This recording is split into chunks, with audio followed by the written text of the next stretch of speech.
म बालेन्द्र शाह नेपालको सार्वभौम सत्ता र राजकीय सत्ता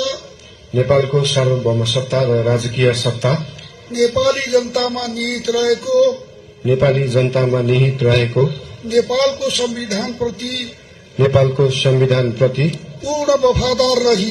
पूर्ण वफादार रही सत्यनिष्ठापूर्वक प्रतिज्ञा गर्दै ईश्वर, देश र जनताको नाममा शपथ लिन्छु कि प्रधानमन्त्री पदको जिम्मेवारी प्रचलित कानूनको पालना गरी मुलुक र जनताको भलो चिताई कसैको डर नमानी पक्षपात नगरी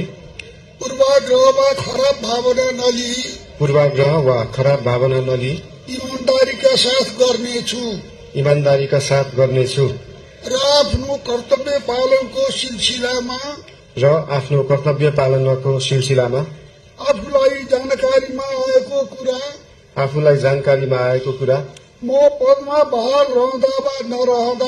म पदमा बहाल रहँदा वा नरहँदा जुनसुकै अवस्थामा पनि प्रचलित कानूनको पालना गर्दा बाहेक अरू अवस्थामा कुनै किसिमबाट पनि प्रकट वा संकेत गर्ने छैन।